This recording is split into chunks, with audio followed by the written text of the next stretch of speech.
Boa noite a todos. Iniciamos mais uma palestra do Grupo Espírita Francisco Pinto. Bem-vindo todos os internautas, aqueles que sempre nos acompanham. Essa noite de alegria, com mais uma palestra do nosso irmão Sebastião. Então, seja bem-vindo, gratidão por estar aqui. Há muito tempo atrás já tinha me interessado sobre esse tema. Ouvi já também algumas palestras, muito interessante. Tenho, assim, uma honra de tê-lo aqui conosco e poder trazer a sua palestra aos internautas, aos nossos colaboradores, simpatizantes dessa doutrina a qual abraçamos. E um maior propósito nosso é realmente seguir ao Evangelho do Cristo. Então, seja bem-vindo e a fala agora é do senhor. Boa noite. Excelente noite para todos nós.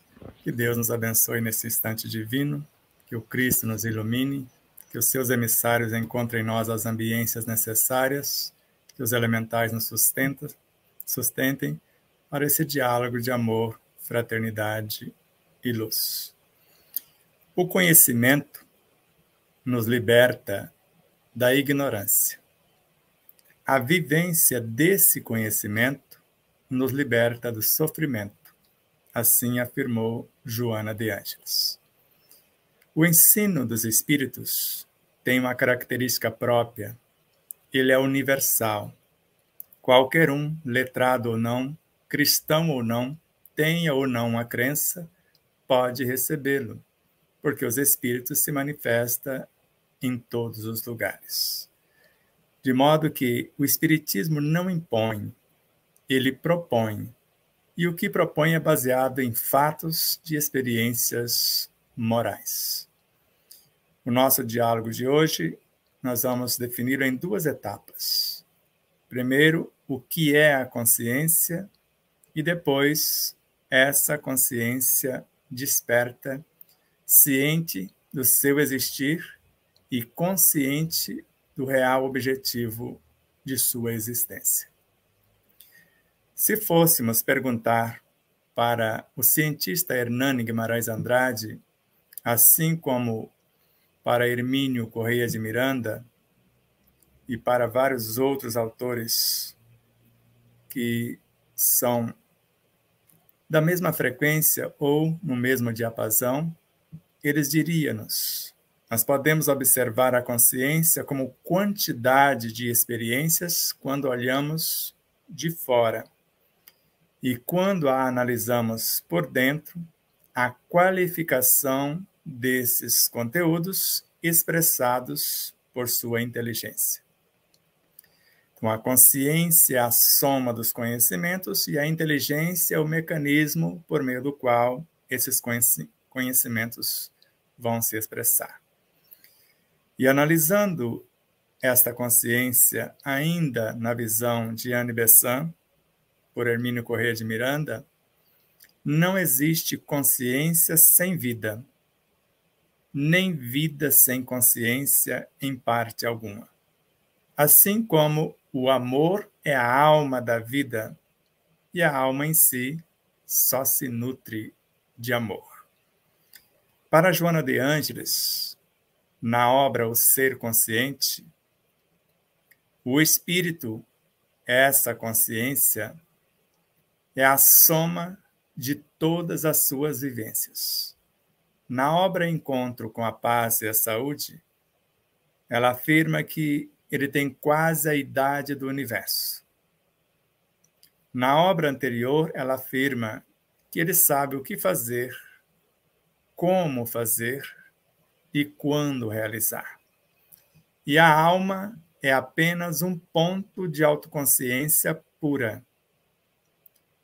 Para não ficar parecendo um absurdo esta fala, basta olharmos ou analisarmos a obra de Leon Denis em O Problema do Ser, do Destino e da Dor.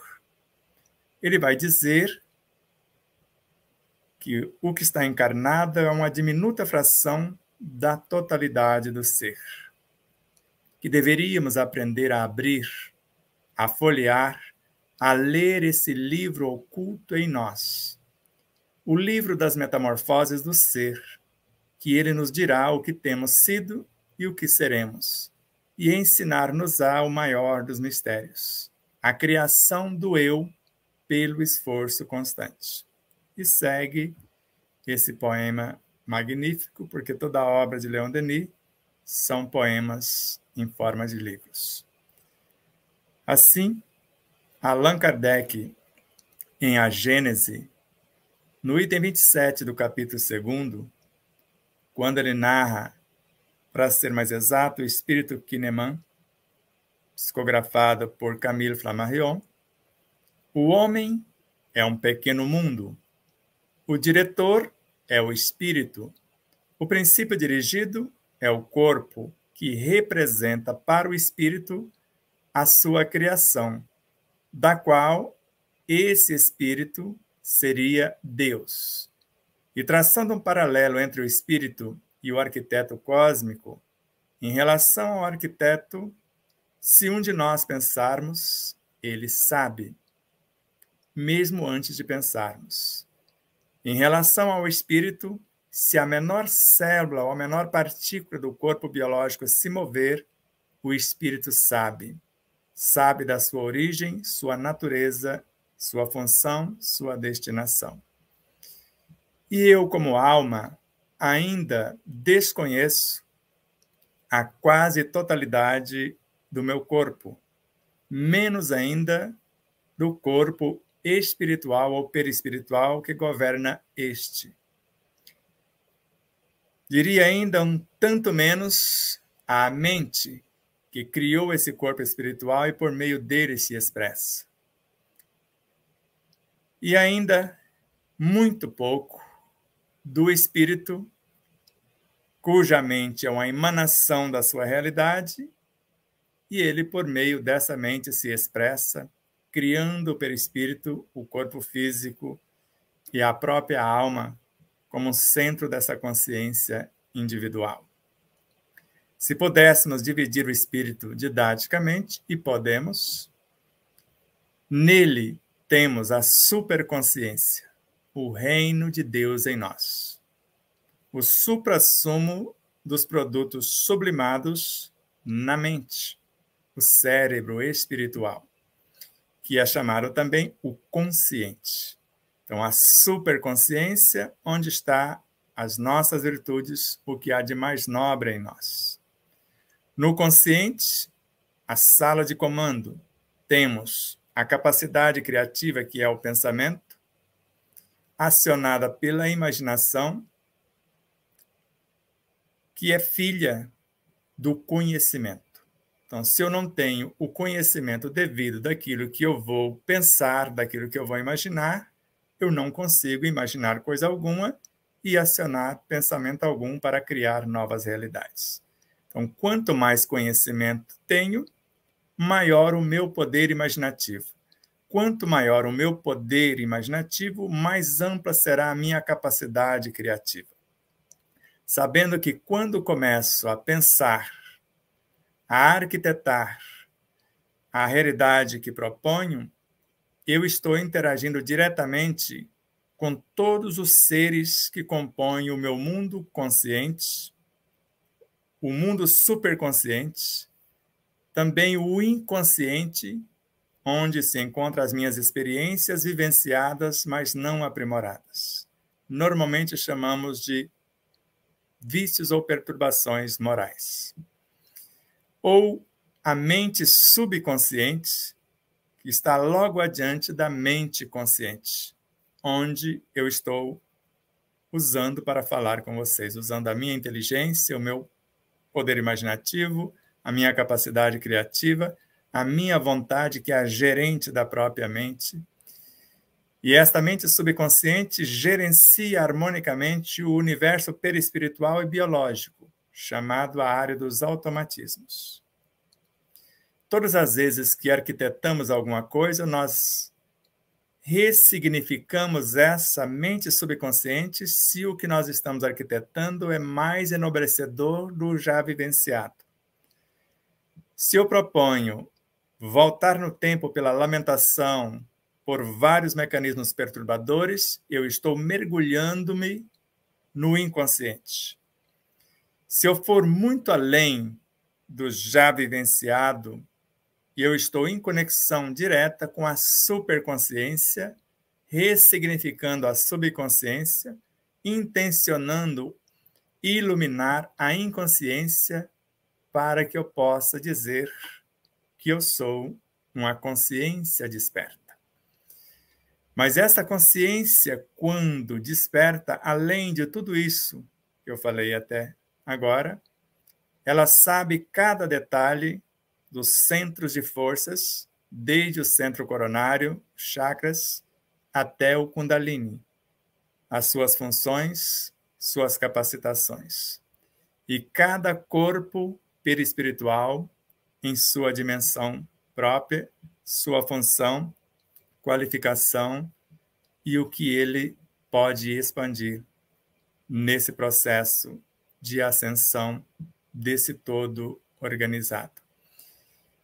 Conhece também não só o mundo mental subconsciencial, o inconsciente, a superconsciência, que eu disse, os chakras, mas também, e não só a completude do corpo perispiritual, mas o corpo como um todo, cada um dos seus sistemas, cada órgão componente desses sistemas, cada tecido componente desses órgãos, cada célula componente desses tecidos, cada molécula componente dessas células, cada átomo componente dessas moléculas, cada elemento intraatômico, nêutron, próton e elétron, origem, função e destinação, e assim como os elementos que antecedem o átomo, os quarks, os bários, mesons, leptons, até remontar aos neutrinos, aos infracorpúsculos, que nós chamamos de bósons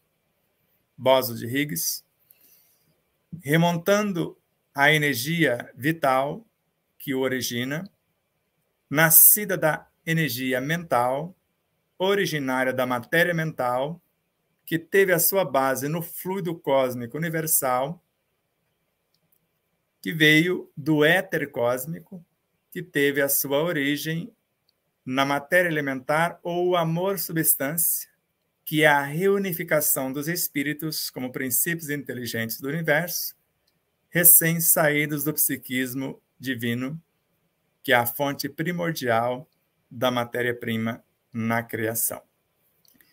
E o ser de consciência desperta, não só ele sabe o que é isto e sabe como usar. Não por acaso, Allan Kardec, em O Livro dos Médiuns, nos ensina a criar átomos, transformá-los em alimentos e em medicamentos. E não só na Revista Espírita de fevereiro de 1864, na qual ele narra que o energismo do corpo se renova totalmente em alguns dias, em 2 meses, para ser mais exato. E Camille Flammarion, o seu amigo pessoal, afirma na obra A Morte e o Seu Mistério, no volume 1, que todo o energismo do corpo se renova em alguns dias. E basta a mentalização para criarmos órgãos novos. Esse é o papel da consciência desperta. Se ela traz em si uma fonte inesgotável das próprias energias, como afirma André Luiz, tanto em Evolução em Dois Mundos quanto em Mecanismo da Mediunidade, se na mente nada é impossível de se realizar, conforme Joana de Ângeles, que tudo pode ser construído, reconstruído no domínio psíquico, conforme Leon Denis, o que cabe a esta consciência desperta, não apenas ciente do seu existir, mas consciente do real objetivo de sua existência, não só criar os átomos, conforme citei no Livro dos Médiuns com Allan Kardec, que está lá no item 126 a 131, Laboratório do Mundo Invisível. Mas também na obra A Gênese, no capítulo 14, E outros capítulos também nos ensina a criar moléculas, usando o nosso poder mental, a nossa vontade. Arrebanhando uma porção de fluidos, gravando neles as nossas virtudes, condensando esse energismo em nosso perispírito, construindo moléculas perispiríticas e transportando-as para o universo biológico, no que nós chamamos de processo de autocura, ou quando vamos auxiliar alguém a curar-se. Então, de modo que, quando falamos baseado na gênese orgânica da obra A Gênese, de Allan Kardec, que tudo que existe na natureza, todos os corpos, basicamente são formados de 4 elementos do sistema periódico: o nitrogênio, o oxigênio, o hidrogênio e o carbono, e assessorado por outros elementos, que os naturais chegam ao número de 92, sem contar os artificiais. Então, se eu sei que eu posso juntar 2 átomos de hidrogênio e 1 de oxigênio, e nessa conformação, falando do hidrogênio simples, que é somente um próton e um elétron, e o oxigênio que tem 8 nêutrons, 8 prótons e 8 elétrons. A junção dessas 3 personagens, que segundo Kardec nós podemos criá-los, criamos a molécula da água.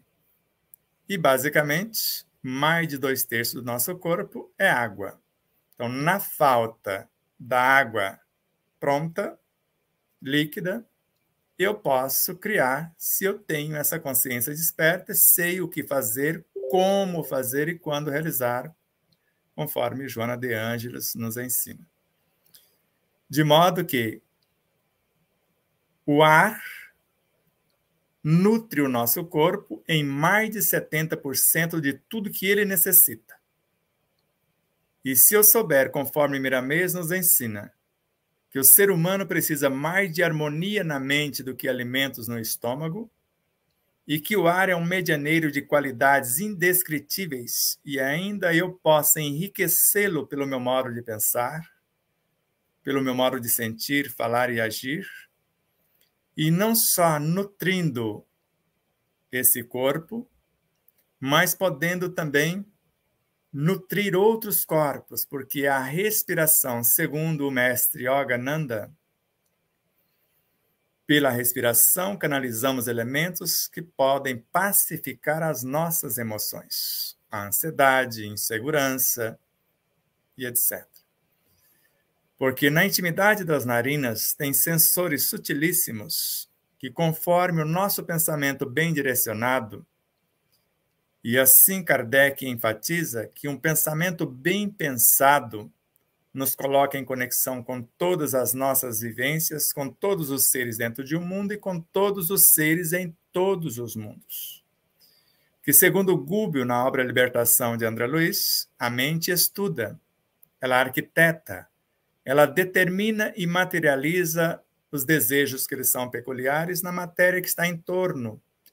E essa matéria, que nós chamamos de matéria mental, é sempre formada ou composta por seres vivos incontáveis, em processo de evolução nos quadros do universo sem fim. E esses elementos é que transformam na energia mental. E a nossa mente vai exteriorizar essa energia mental, segundo Emmanuel, que vai transformar-se na bioenergia, que gera, nutre e também, mais tarde, organiza e mantém a vida em todas as suas expressões. Então, não se assustem com esse conhecimento, porque nós estamos numa casa espírita que tem 81 anos. E com essa idade cronológica, se estudaram os ensinos de Allan Kardec ou dos espíritos codificados por Allan Kardec, como muitos acreditam, ele nunca se afirmou codificador, Ele afirma em mais de um momento, tanto na Gênese quanto na Revista Espírita, que foi apenas um simples colaborador que organizou o que foi codificado. E a codificação dos Espíritos em si é somente o livro dos Espíritos, em 4 bases fundamentais. Na primeira parte, os elementos gerais do universo, a origem da vida. Na segunda parte, a natureza do ser. Então, origem, natureza. Na terceira, a destinação. Origem, natureza e destino é o propósito de compreensão do estudo do Espiritismo. Compreender a origem, a natureza e a destinação dos espíritos. E a quarta parte, bênçãos e consolações ou a justiça divina. Então, quando nós falamos de decodificação, já é a obra, a Gênese, que começa a decodificar a primeira parte, nos mostrando os elementos gerais do universo e, principalmente, afirmando que só existe um único elemento em todo o cosmos, o Espírito, o princípio inteligente do universo. Ele é a matéria-prima do cosmos, segundo o astrofísico Arthur Stanley Eddington, na obra A Natureza do Mundo Físico, citado por Joana de Ângeles na obra Em Busca da Verdade. E não só esta realidade, que nós vamos agora entender as leis morais, já que no Livro dos Médiuns entendemos a natureza do ser, compreendendo os seus potenciais, e agora, as leis morais para definir a sua destinação. E a primeira dessas leis no Livro dos Espíritos, a ser decodificada pelo Evangelho segundo o Espiritismo, é a lei de adoração. A segunda, de trabalho. A terceira é o que nós chamamos de criação. E a quarta, de conservação. A quinta, de destruição. A sexta, a de sociedade. A sétima, de progresso. A oitava, de igualdade. E a nona, de liberdade. E Kardec sugeriu aos componentes da falange Espírito da Verdade, uma só lei, a lei de amor, justiça e caridade. E, segundo Joana de Ângeles, o amor com a função de compreender, a justiça de corrigir e a caridade de salvar, porque é um processo de auto-iluminação. Então, se estudamos o Espiritismo nessas bases, compreenderemos, no capítulo 14 da obra A Gênese, que numa reunião de estudos se dá a reposição das perdas fluídicas pelo mau uso do pensamento. Então, onde os pensamentos harmoniosos convergem para algo enobrecedor, no estudo nós já nos equilibramos. E conforme a Revista Espírita de novembro de 1868, nesta mesma reunião de estudos que nos ajudamos entre si, ajudamos também espíritos mais sofridos do que nós, fora do corpo, e somos assistidos por espíritos mais iluminados do que nós. Ou seja, a mais perfeita reunião de desobsessão também no estudo. Então, nada contra coisa alguma. É Allan Kardec, em Viagens Espíritas de 1862, é que narrou, e relembrado por Ivone do Amaral Pereira na obra Ivone, a Média Iluminada. Então, nessas viagens, ele encontrou 3 grupos de espíritas. Antes, em 1859, no mês de março e maio, ele publicou 2 artigos, antevendo o que aconteceria mais tarde. A Era do Fenômeno já passou, no de março. No de maio, o da Filosofia já chegou, do estudo profundo das forças e das leis. E o da Moral está chegando, da vivência desse ensino. E em 1862 ele encontrou 3 grupos de espíritas. O primeiro não tinha mais a comunicação direta com os espíritos. O interesse deles era a vivência do que já tinha até então da doutrina dos espíritos como ensinamentos definidos para aplicação. E o que interessava a esses seres era a caridade como um processo, conforme Kardec, de sublimação da personalidade do indivíduo. E eles viviam como se fossem irmãos nesse grupo. Não tinha ninguém melhor do que ninguém. Tudo que lhes interessavam, porque eles não necessitavam mais da comunicação direta com os espíritos. Por quê? Porque no livro dos médiuns consta que as aptidões é tanto dos encarnados quanto dos encarnados. Que um ou outro, estando consciente, poderia fazer a obra por si. O segundo grupo que ele encontrou tinha uma médium psicografando uma mensagem com a mão direita, uma segunda mensagem com a mão esquerda e uma terceira mensagem pela psicofonia.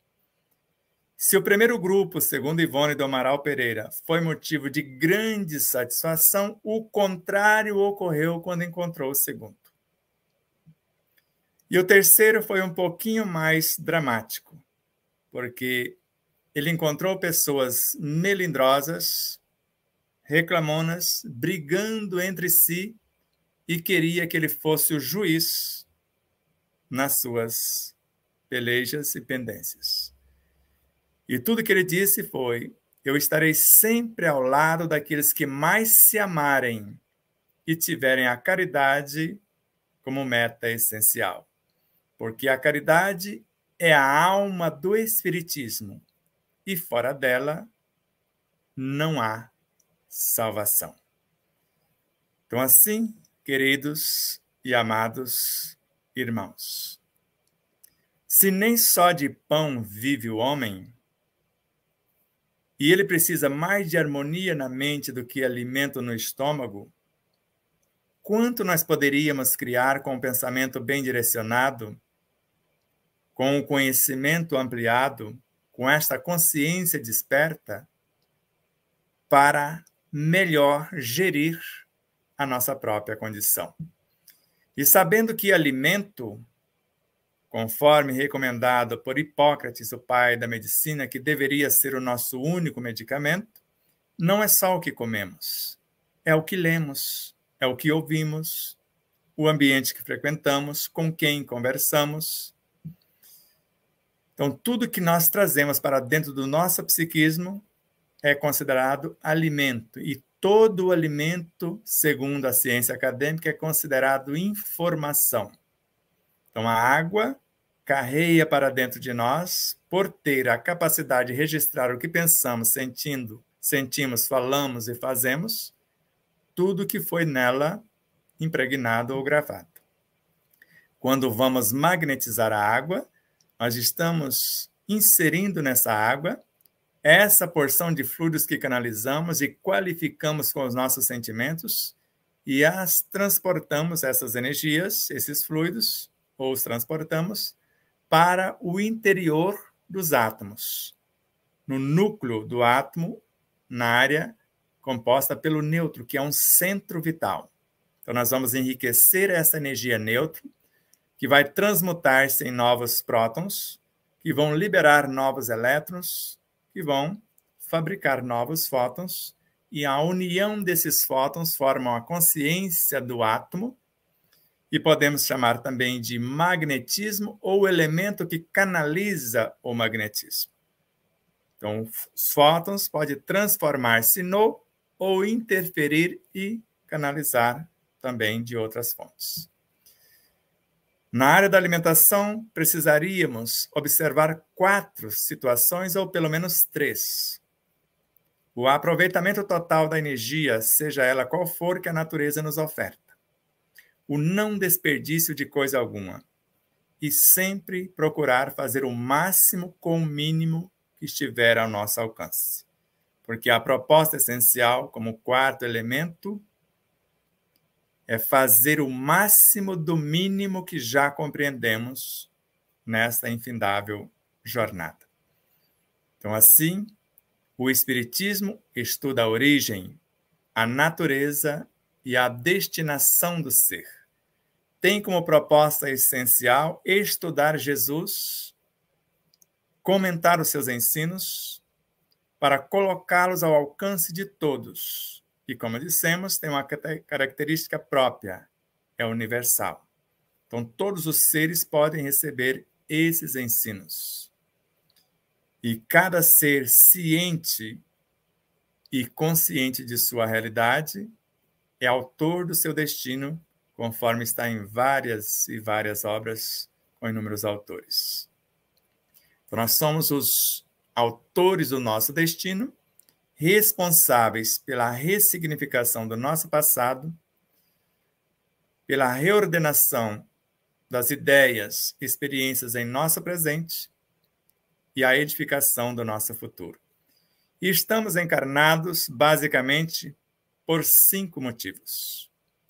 Para corrigir algo que possa não ter ficado a contento, aperfeiçoar o que já se possui e já deu certo, compartilhar valores que já servem para todos, adquirir novas experiências, porque eu nunca vi ninguém corrigir algo que não deu certo sem novas experiências, novos conhecimentos, aperfeiçoar alguma coisa sem novas informações, dividir alguma coisa com segurança, se eu não posso a cada dia aperfeiçoá-las. E tudo isso se faz visando o enriquecimento interior, a iluminação e expansão de nossas consciências.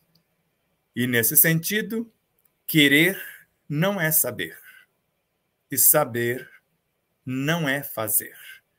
Conheço muitos amigos, assim como eu fui, que já estudaram inúmeros livros.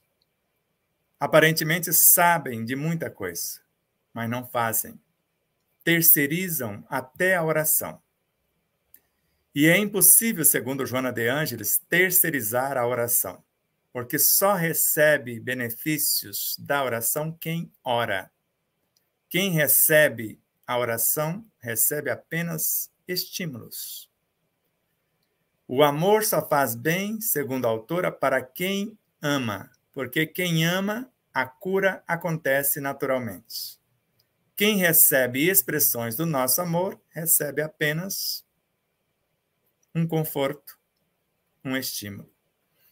Então, assim, eu paro por aqui para que vocês possam questionar se houve alguma confusão, porque a minha intenção é explicar alguma coisa, colocar ao alcance de todos aqueles que por ela se interessam. Mas talvez eu possa confundir mais do que explicar, porque assim reclamam muitos espíritas que apenas leem, mas não reflexionam em torno do que leu e pouco aplica daquilo que foi compreendido. Paz profunda e muito amor a todos. Gratidão eterna por mais essa oportunidade. É bem profundo tudo que o senhor falou. Nós temos aqui umas 3 colocações, 2 perguntas e outra é um pedido. Então, vamos aqui ver de Maria da Cruz. Manter a disciplina mental resulta uma saúde plena? Não temos dúvida disso. Mas não esquecer com Emmanuel e Chico Xavier que disciplina não é uma cela trancada. Ela é a chave que nos permite abrir a porta, sair e voltar. E disciplina é aquela que não nos permite abandonar aquilo que propomos. Nós podemos até descansar um pouquinho, mas temos a obrigação moral de voltar e dar continuidade. Então, quando nós disciplinamos os nossos pensamentos com boas leituras, a nossa própria mente, porque as boas leituras, segundo Joana de Ângeles, enriquecem a mente, acalma as emoções ou as perturbações e estimula a vasta rede de progresso que existe na consciência que se expressa por meio dessa mente. Então, essa é a fonte da saúde integral. E cuidando da mente, como o senhor falou, além dos bons livros, a gente realmente dá uma fascinada no que a gente ouve, no que a gente vê, né? Tem as leituras, tem aí esse vasto mundo que é a rede social, a internet, as televisões, né, o que é transmitido de várias formas. Então, que a gente tenha essa capacidade, como o senhor botou lá, que todas essas instruções e essas colaborações de palestra, que sirva sempre para poder a gente ir absorvendo, trazer o nosso discernimento e fazer boas escolhas. Como o senhor acabou de dizer, essa faxina e trazer uma higiene, ouvir coisas que edifiquem, ver coisas também que edifiquem, é uma forma de conservar a nossa mente, né, para uma energia positiva, onde eu trago coisas mais que me edifiquem do que me derrubem, né? Com certeza. Acredito que no transcorrer da palestra, ela também já tenha compreendido, ela botou aqui, ó, com essa explicação, entende-se melhor, o fora da caridade não há salvação, como o senhor falou, né? Nós temos aqui, de Pamela Ulio. Por favor, peça ao Sebastião Camargo, se for possível, falar da nova temporada de Exemplos Não Nos Faltam, que ele aprofunda nos poderes desses elementos citados na palestra para auxiliar na autocura. Acredito que deva ser algum internauta que já conheça um pouco mais seu trabalho e traz o senhor ver o que é possível. É porque nós estamos gravando 2 séries, mais 2 temporadas de 2 séries. Exemplo Não Nos Faltam, que é teoria e prática, agora os exercícios práticos, pouca teoria e mais prática, e meditação à luz do dia, que é totalmente prática, então exercícios. Por conta do nosso tempo, não vou falar, mas basta entrar no site o despertardaconsciência.com.br, que tem um link, ou youtube.com/c de casa, outra vez, o Despertar da Consciência, e lá na playlist procurar Exemplo Não Nos Faltam, ou Meditação à Luz do Dia. Ou em nossas redes sociais, que deve ter publicado já a série inteira, que são 20 programas de cada uma. Ela traz ainda aqui, ó. Todos recebam os ensinos para que todos vivem em Deus, sendo herdeiros de um igual valor. Podemos dizer assim? Com certeza, já que tudo que existe, Elizabeth Sobrinho. existe em Deus. Fora dele, nada existe. Então, tudo que fazemos, estamos, como o Miramês recomenda, amando Deus em tudo que fazemos, porque tudo que existe são expressões de Deus. E tudo que fazemos, na realidade, estamos fazendo a nós mesmos. Então, estar em harmonia consigo mesmo, com as leis e com a vida, é o segredo essencial da paz de consciência e a tranquilidade interior.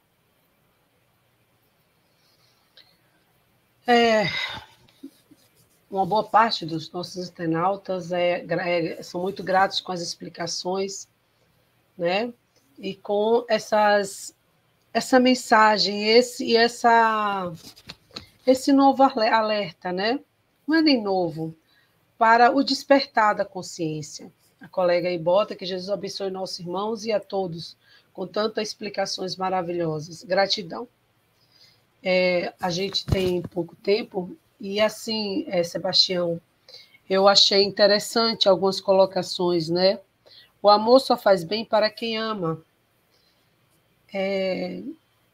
Pedir a oração, né? Como o senhor falou, as pessoas terceirizam até a oração, e claro que é viável no seu desespero, pede o amparo, mas como o senhor falou, recebe o estímulo. Então, com esse tema que o senhor traz e trabalha muito bem, é para que nós possamos compreender que o mais importante nisso tudo é a gente estar em busca de nós mesmos e achar o equilíbrio. Que aí a gente vai compreender o que é o despertar dessa consciência. O senhor falou numa palavra que eu acho que é uma das que mais destrói um monte de gente, que é o milindres. Os milindres e os cismas, as pessoas criam profundas questões em sua cabeça que talvez nem existem. Do que o outro pensa, do que o outro falou, foi para si, algumas palavras. Eu acho que essas pessoas sofrem tanto em relação e perde muito tempo nisso. Então, se a gente não parar de perder tempo com certas questões, como o senhor falou, melhorar a nossa leitura, o que a gente escolher melhor o que assistimos, como algumas palestras, tem tantas aí, edificante. Às vezes as pessoas não conseguem ouvir o outro que está próximo, mas ouvindo uma palestra, outro vai melhorando o seu pensamento e tentando trazer isso para si. Às vezes o que eu ouço, eu acho que eu não preciso disso. É para fulano, mas eu não me vejo. Mas, na verdade, tudo que a gente ouve é para a gente mesmo, 2 ouvidos, né? Então, a capacidade do ouvir, Deus ampliou, botou em cada lado. Já que à frente a gente enxerga, as laterais ele deu outro comando. Então, assim, a gente precisa utilizar melhor todos os instrumentos que Deus nos deu. E mais ainda, essa colaboração das palestras, isso traz outro recurso também para a nossa aprendizagem e o fortalecimento, né, de buscar, de perder o medo de buscar quem é essa pessoa que eu sou. Porque às vezes eu tenho medo de conhecer a mim mesmo. Eu tenho medo de revelar coisas que a gente esconde. E outro ponto que é muito importante, o senhor falou de muitas palavras científicas, né? Mas o mais importante disso tudo, como eu falei, além do equilíbrio, é entender do grande poder que nós temos. Como Jesus disse, vocês podem fazer muito mais do que eu já fiz, né? Olha, a gente diz, quem sou eu diante de Jesus? Mas ele confia em nós e nós não confiamos em nós mesmos. Que a gente consiga, né, chegar nesse patamar de acreditar que temos, sim, dado por Deus o grande poder desse equilíbrio, né? O despertar a nossa consciência de fato. E eu tinha lá atrás, quando eu tinha minhas questões, meus conflitos religiosos, e a minha família, assim, uma boa parte espírita, e aí eu achei um monte de resposta. Eu sempre acreditei que nós temos poder para curar nós mesmos. Eu acreditava no meu momento leigo que mandando para o universo eu iria receber, porque tudo era uma energia. Eu já tinha isso na minha adolescência. Até quando eu estudava para a prova, eu fiz, não, vou tirar uma boa nota, vou emanar isso para o universo e vai vir. Mas eu estudava, faz que eu te ajudarei. E eu acreditava piamente nisso. E com esse exercício eu percebo hoje que é isso mesmo, é por aí. É isso mesmo. Até melhorar uma dor de cabeça, uma dor no corpo, eu falei, não vou tomar remédio, vou primeiro trabalhar minhas energias. Eu já fazia isso lá na minha adolescência. Hoje eu estudo magnetismo, nosso grupo, né? E tentamos aprofundar mais ainda isso. Gratidão por esse momento, Sebastião, né? Maravilhoso aí, excelente palestra, edificante, palavras que nos alimentam e estimulam o estudo. Expansão da consciência. Gratidão, irmão. Essa é a nossa palavra. E também a nossa demonstração do Grupo Espírita Francisco Pinto. Nesse momento, eu gostaria de convidá-lo para que o senhor fizesse a nossa prece, as considerações e a nossa prece final. Muito obrigada. Então, vamos lá. Normalmente, as pessoas, para se sentirem bem, elas querem destruir tudo aquilo à sua volta que as convide a modificar a sua própria conduta. E todas as vezes que assim agem, segundo Dias da Cruz por Chico Xavier, estão dilacerando a própria alma quando se vale da maledicência, da maldade, de várias situações para que isso ocorra. Então, enxergar no outro o espelho da nossa própria alma, porque a vida é o espelho no qual nós estamos nos vendo a cada segundo, é o segredo para essa evolução. E não se envergonhar de coisa alguma, porque Deus não envergonha-se de nós. O nosso passado é a base essencial para que nós pudéssemos chegar onde chegamos. E hoje é a base para o dia de amanhã ou o porvir que nos aguarda. Para Emmanuel, oração é força, ação é serviço. Para Joana de Ângeles, a oração é o mais perfeito do mecanismo de planificação, ou de planificar-nos na ação. Para André Luiz, a oração é um mecanismo avançado por meio do qual criamos elementos força. Ou seja, a oração é um mecanismo por meio do qual nós vamos criar realidades. Não por acaso, no Evangelho segundo o Espiritismo, no item 23 do capítulo 27, ela é a primeira filha da fé. Assim como a paciência gesta a autoconfiança. E você sabia, Janete, que a paciência é a mãe da caridade? Está no Evangelho segundo o Espiritismo. E a caridade, e vai ser a nossa oração, é benevolência com todos, indulgência para com as falhas dos outros, perdão das ofensas. E ainda no Evangelho segundo o Espiritismo, perdoar a um amigo é dar prova de amizade. Perdoar ao inimigo é pedir perdão para si mesmo. Assim, Senhor da vida, amado Jesus, o Cristo de Deus. Benfeitores amigos, irmãos armados de todas as frequências em a natureza. Baseado em nossa proposta essencial de saber o que somos, o que é essa consciência e o seu papel quando desperta, ajude-nos com as forças e estímulos para que as inspirações fluam com mais tranquilidade em nossas mentes. E assim como as intuições possam também fluir de nossa intimidade. E juntos, nesse pensar harmonioso, nesse sentir em consonância com o pensar qualificando-o, na fala que projeta pensamento e sentimento, e na atitude que cultiva-os a cada experiência de nossas vidas. Faça-nos, Senhor, instrumentos de sua paz, onde quer que estivermos, e possamos ver em tudo a sua imagem, porque és tudo que existe em sua obra, porque é onipresente. Que a sua suprema sabedoria nos fecunde e que a sua inegável onipotência lembre-nos que nós temos em pequena monta, mas o suficiente para agirmos como deuses do nosso próprio universo. Paz profunda a todos, gratidão eterna.